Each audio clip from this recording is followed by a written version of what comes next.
Shaun the Sheep and his flock know every trick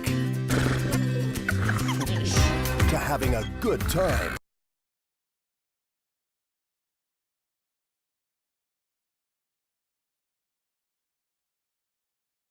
So I started experimenting with animating pixelation objects around the room with a Super 8 camera. That's when I really started, actually, at college. And sort of quickly after I left college, I realised that whatever I did at art college had humour attached to it anyway, humour in it, and I just thought I'd have a go at animation. So I applied for a few animation jobs, and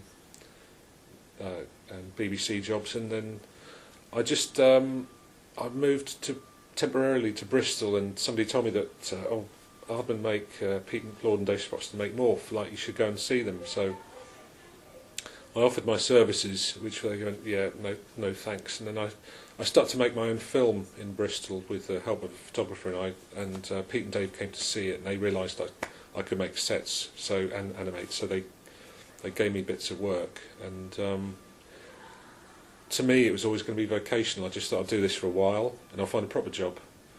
And but still haven't found one. Then. I still haven't found one. No. It's interesting because I never set out to be in animation. I can't draw or animate. I'm a bit of a fraud. But the funny thing is, when I look back on it now, one of the first things I did, I don't know if you know this, but I used to write my own comic called Wow and Screamer. And it was like I was very influenced by the Beano and all these kids' comics that we had when we were growing up. And so I used to sort of draw cartoons, although I was never a very good cartoonist. And then one of my first jobs was writing scripts for real comics, for Whizzer and Chips and all these kids like DC Thompson and IPC magazines who produced all these comics called like Whizzer and Chips and so on. But then after I went into comedy writing, and I was more involved in television and working on TV shows and so on. And then was asked to go and help on Chicken Run, which is how my sort of relationship with Aardman began. And I guess sort of then found that I really loved it as a medium again. So my heart was probably always in it, but I just wasn't aware of it. Yeah, and by coincidence, I only found this out today. Is my favourite comic as a kid was Whizzer and Chips, and I got the first few. I still think I've got the first few issues somewhere in a cupboard, even with the stickers that they gave away. Oh wow, that is worth a few quid, with Buster Says stickers. Wow. And not really. I mean, I devised a series, but from quite early on, I felt that there was more to Shaun than just 7-minute episodes. I just thought it could take longer form, and I think we first started seriously talking about film probably about 4 or 5 years ago, when I was going, let's make a Shaun film, to anyone that would listen in and around Aardman, to put that idea around. Eventually they just made one to shut him up. Yeah, they made it. Yeah, just shut up. We'll make a film. Just let it go, for God's sake. That's how it got made. Well, yeah. I mean, I'd worked on the other Aardman movies. So I worked on a little bit on Chicken Run, and then I worked on. I co-wrote Wallace and Gromit, Curse the Were-Rabbit, with Nick Part, Steve Box, and Bob Baker, and then. So when the idea of the film was mooted, I was asked to come in to kind of I suppose coming more from a screenwriting sort of storytelling side of things, but I didn't work on the series. But I was just a fan, so it was great for me to get involved. It's a good sort of yin-yang relationship. Whereas Mark was much more experienced in screenwriting. I was very much experienced in production and storytelling, aside from the production side, and those two elements sort of fit together very well.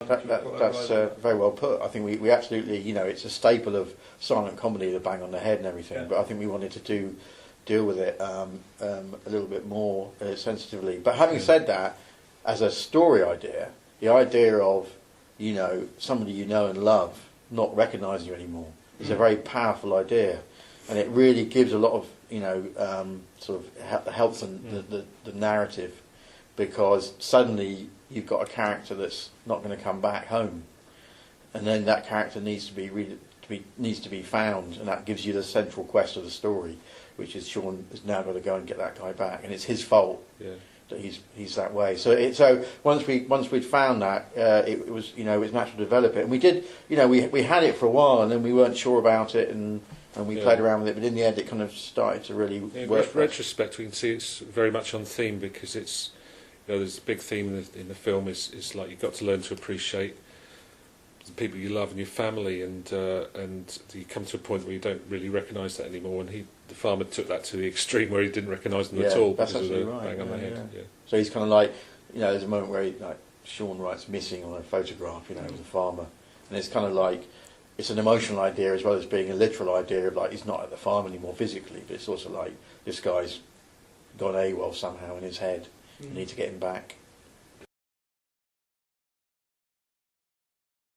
Not at all. No. What happened there was, as I said, I don't like to talk about my charity work, but it was a kind of a coincidence in that we developed this storyline anyway. It was good for the story, but then I happened to have, in another part of my life, I am a volunteer for Headway, the charity, and so I realised that there was a potential kind of opportunity there to bring them in and for them to gain from us telling the story. It was never like there was no pressure from them. There was never. We're not trying to be didactic and preachy to people. It was just we had this storyline, and I thought, what, that would be really useful for this charity that I work for. That's quite amusing to look back on, because when we first came up with the story idea, the farmer gets a bang on his head, loses memory. We laughed, and then occasionally we mentioned it. I could see Mark wincing a bit, like, I'm not sure. I say, you're not sure about this? Because, we need to discuss this, because if we're going to carry that on through the film, he goes, well, actually, I work for a charity about, head injuries. And he went, oh, right. They could kind of suck the fun out of it. But actually, I think we had our cake and eat it. I think it is funny, but... So we probably talked about it a little bit. We did. Yes. We sort of, sometimes when we were being a bit cheeky, we might talk about it. Yeah. But I have to give credit to Nick Park, because we had this idea for a gag about a bird watcher, and Nick's a big bird watcher. He loves bird watching, and we thought, let's make it, and got it a brilliant design. He created a Nick Park puppet, and Nick was up for it. He does the voice for it, so he's got a great sense of humour, and he loved it. Yeah. There's something slightly perverse about it as well, because it's like it's almost sort of voyeuristically looking at these birds kissing, and then they discover him. He's exposed, and then they go and beat him up. I think it's quite a funny gag. That. Yeah. We've probably got his better to talk about that than I am, but. Yeah, the thing is, if you've got puppet wearing clothes like that, the shirt, you can differentiate the materials. Like his head's mainly plasticine, and then he can have a latex shirt, and like if his hand breaks or his fingers break, which actually one of them has, you can unplug the hand and replace it. So wearing clothes is a very useful thing. But we've got naked pigs basically, so they're seamless. So they're much harder to animate, because they have to be one blob, and plasticine is the only medium that works for them, because they've got little tiny arms, and their arms move around a lot. If it was latex, I'd only be able to do this, which wouldn't be half as good. Right.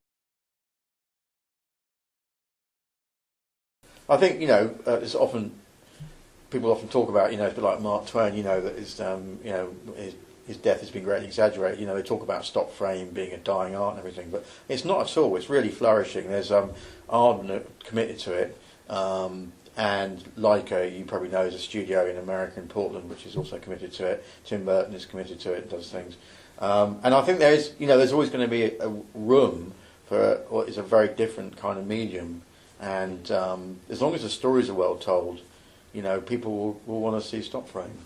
Yeah, I just think if you go and see an animated film, you hang your sense of disbelief at the door anyway. You're going to see animation. It's not real, and but there is something about stop frame is it's physical, it's there, and I think people like that. Even if it's subconscious, they're watching it and they know they're just manipulated puppets. But there's something, if the story's good and they'd like to see the craft. I think it's the physical craft, the physical objects.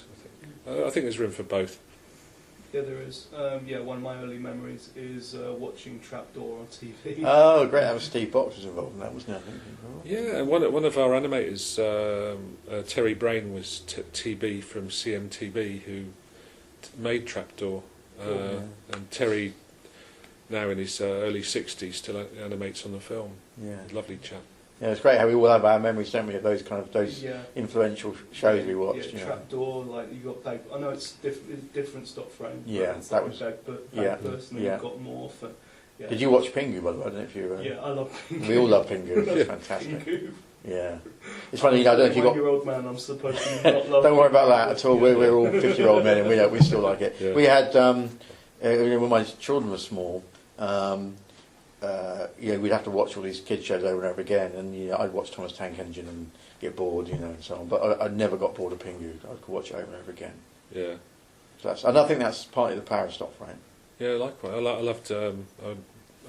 loved Chigley and Trumpton and those stop frame films and Bagpuss. Yeah. There's something quite magical about them. Yeah. Shaun the Sheep, the movie.